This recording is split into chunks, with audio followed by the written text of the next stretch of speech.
Good morning, everyone. We'll conclude with Unit 5. We'll start with Unit 5 today, and Unit 5 of Financial Risk Management, which is part of Banking Specialization, Master of Business Administration, final year and final semester. There are two things which we'll discuss in this unit: foreign exchange and market derivatives, basic concepts. Foreign exchange or Forex is the conversion of one country's currency into another. If you look into exchange rates, there are two types of exchange rates: direct quote and indirect quote. Number of units of home currency per one unit of foreign currency is direct quote. For example, in the US, a direct quote for Canadian dollar would be US dollar 0.8504 is equal to Canadian dollar 1. An indirect quote: number of units of foreign currency per unit of domestic currency. For example, in the US, an indirect quote for Canadian dollar would be US dollar 1 is equal to Canadian dollar 1.7517. Now, direct quote, when what happens, you buy low and you sell high, pay lesser units of home currency for a fixed unit of foreign currency, and receive more units of home currency when you sell. Exchange quotations: direct method and indirect method. It is same as a direct quote and indirect quote. Direct method is a variable is home currency and constant is foreign currency, and indirect method is a variable is foreign currency and constant unit is a local currency. Let me give you an example with reference to Indian currency. When we talk about direct method, it will be like what we are normally following, that $1 is equal to 75 rupees or 70 rupees, whatever the exchange rate on that particular day is. And when we talk about indirect method, it will be 1 rupee is equal to how many dollars today. So that is how it is. You talk about indirect method, you keep your local currency as constant. That is one. In indirect quotation, you buy high and you sell low. Acquired more units of foreign currency, and for a fixed unit of home currency, part with lesser units of foreign currency. So when it is direct quotation, you buy low and sell high, and indirect quotation, you buy high and sell low. Now, what are the types of forex transactions?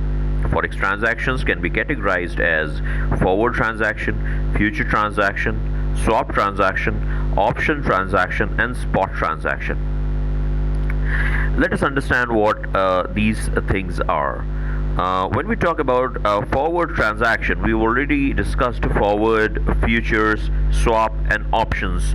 And spot is T plus 2 transaction. When you enter into transaction, within 2 days, the transaction is executed. So forward, future, swap, option, and spot transactions. Now, types of foreign exchange rate management regime. International monetary system has these many of foreign exchange rate management regime. Floating rate system. In floating rate system, currencies fluctuate freely according to demand and supply of the market. Managed floating rate system, based on demand and supply forces, but the central bank can freely intervene.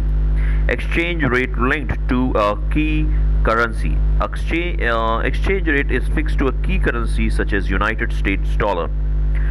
Exchange rate linked to a basket of currency. Exchange rate is based on the basket of currencies of their major trading partners.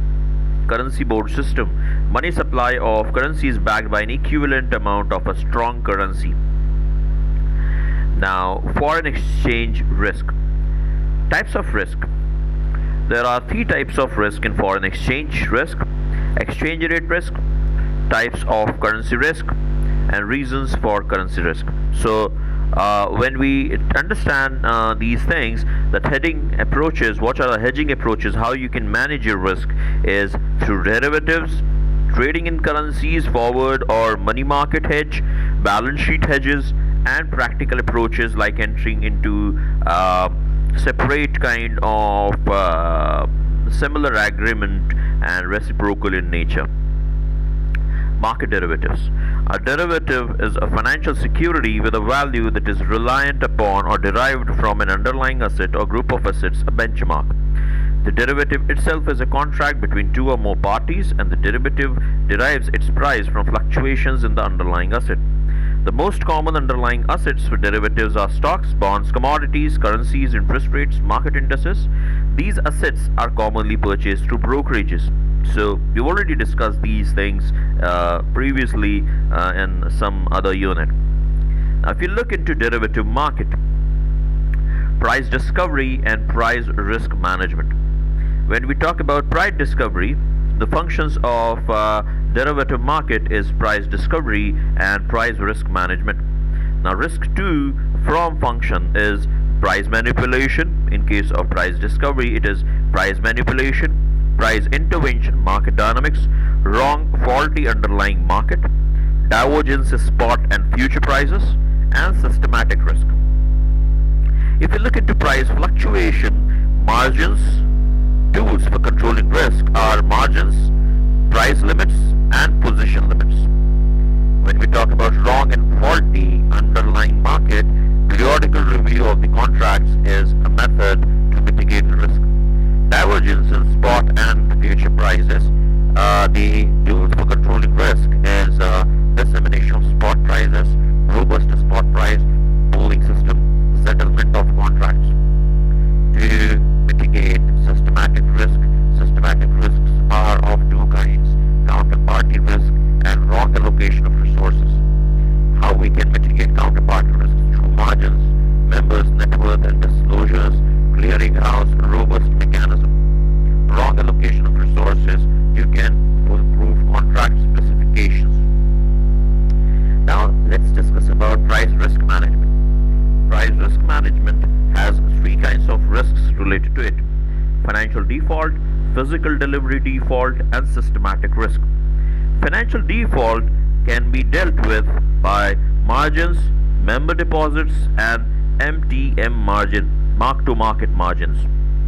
Physical delivery defaults can be dealt with delivery period margins and delivery default penalty. So this slide is very important because it types about derivative market. It talks about the functions of derivative market. It talks about the risk associated to the functions of derivative market and the tools for controlling those risks. Derivatives market. Financial exchanges. There are two kinds of financial exchanges: future exchanges and security exchanges. Future exchanges are of two types: options and futures. And security exchanges can be shares, warrants, options, structured products. Over the counter market has two main players: commercial banks and investment banks, brokerage houses. Forward rate agreement, caps, floors, collars, credit default swaps, they all are part of over the counter market. Earn money without physical settlement. Why derivatives? Why we should invest in derivatives? The first one is earn money without physical settlement. Arbitrage trading, hedging against price fluctuations, and transfer of risk. So these are some of the utilities of trading in derivatives.